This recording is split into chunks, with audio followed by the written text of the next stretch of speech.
Vice President Johnson, Mr. Speaker, Mr. Chief Justice, President Eisenhower, Vice President Nixon, President Truman, Reverend clergy, fellow citizens. We observe today not a victory of party, but a celebration of freedom, symbolizing an end as well as a beginning, signifying renewal as well as change. For I have sworn before you and Almighty God the same solemn oath our forebears prescribed nearly a century and 3/4 ago. The world is very different now. For man holds in his mortal hands the power to abolish all forms of human poverty and all forms of human life.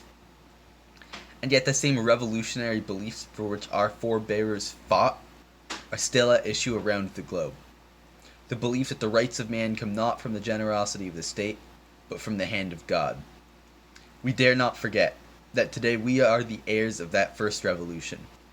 Let the word go forth, from this time and place, to friend and foe alike, that the torch has been passed to a new generation of Americans, born in this century, tempered by war, disciplined by a hard and bitter peace, proud of our ancient heritage, and unwilling to witness or permit the slow undoing of those human rights to which this nation has always been committed, and to which we are committed today, at home, and around the world.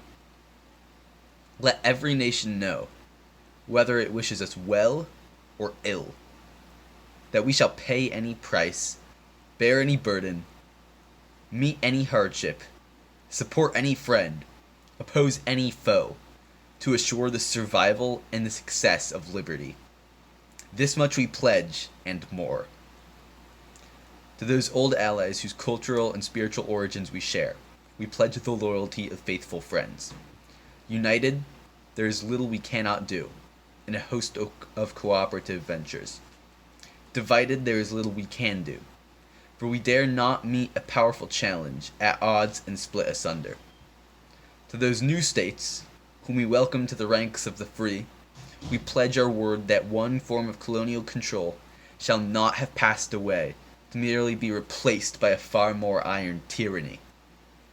We shall not always expect to find them supporting our view, but we shall always hope to find them strongly supporting their own freedom. And to remember that, in the past, those who foolishly sought power by riding the back of the tiger ended up inside. To those people in the huts and villages of half the globe struggling to break the bonds of misery, we pledge our best efforts to help them help themselves, for whatever period is required. Not because the communists may be doing it, not because we seek their votes, but because it is right. If a free society cannot help the many who are poor, it cannot save the few who are rich. To our sister republics south of the border, we offer a special pledge to convert our good words into good deeds, in a new alliance for progress, to assist free men and free governments in casting off the chains of poverty. But this peaceful revolution of hope cannot become the prey of hostile powers. Let all our neighbors know that we shall join with them to oppose aggression or subversion anywhere in the Americas. And let every other power know that this hemisphere intends to remain the master of its own house. To that World Assembly of Sovereign States, the United Nations, our last best hope in an age where the instruments of war have far outpaced the instruments of peace, we renew our pledge of support to prevent it from becoming merely a forum for invective, to strengthen its shield of the new and weak, and to enlarge the area in which its writ may run. Finally, to those nations who would make themselves our adversary, we offer not a pledge, but a request, that both sides begin anew the quest for peace, before the dark powers of destruction, unleashed by science, engulf all humanity in planned or accidental self-destruction. We dare not tempt them with weakness, for only when our arms are sufficient beyond doubt can we be certain beyond doubt that they will never be employed. But neither can two great and powerful groups of nations take comfort from our present course, both sides overburdened by the cost of modern weapons, both rightly alarmed by the steady spread of the deadly atom. yet both racing to alter that uncertain balance of terror that stays the hand of mankind's final war.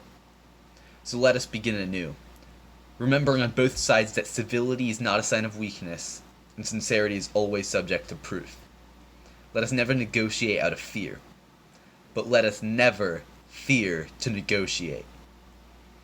Let both sides explore what problems unite us, instead of belaboring those problems which divide us. Let both sides, for the first time, formulate serious and precise proposals for the inspection and control of arms, and bring the absolute power to destroy other nations under the absolute control of all nations. Let both sides seek to invoke the wonders of science instead of its terrors. Together let us explore the stars, conquer the deserts, eradicate disease, tap the ocean depths, and encourage the arts and commerce. Let both sides unite to heed in all corners of the earth the command of Isaiah, to undo the heavy burdens, and let the oppressed go free. And if a beachhead of cooperation may push back the jungle of suspicion, let both sides join in creating a new endeavor. Not a new balance of power, but a new world of law, where the strong are just, and the weak secure, and the peace preserved. All this will not be finished in the first 100 days, nor will it be finished in the first 1,000 days, nor in the life of this administration, nor even perhaps in our lifetime on this planet. But let us begin. In your hands, my fellow citizens, more than mine, will rest the final success or failure of our course. Since this country was founded, each generation of Americans has been summoned to give testimony to its national loyalty. The graves of young Americans who answered the call to service surround the globe. Now the trumpet summons us again, not as a call to bear arms, though arms we need, not as a call to battle, though embattled we are, but a call to bear the burden of a long twilight struggle, year in and year out, rejoicing in hope, patient in tribulation. A struggle against the common enemies of man, tyranny, poverty, disease, and war itself. Can we forge against these enemies a grand and global alliance, north and south, east and west, that can assure the survival of a more fruitful life for all mankind? Will you join in that historic effort? In the long history of the world, only a few generations have been granted the role of defending freedom in its hour of maximum danger. I do not shrink from that responsibility. I welcome it. I do not believe that any of us would exchange places with any other people or any other generation. The energy, the faith, the devotion which we bring to this endeavor will light our country and all who serve it. And the glow from that fire can truly light the world.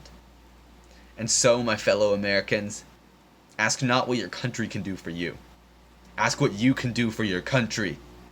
My fellow citizens of the world, ask not what America will do for you, but what together we can do for the freedom of man. Finally, whether you are citizens of America or citizens of the world, ask of us here the same high standards of strength and sacrifice which we ask of you. With a good conscience, our only sure reward, with history the final judge of our deeds, let us go forth to lead the land we love, asking His blessing and His help, but knowing that here on earth God's work must truly be our own.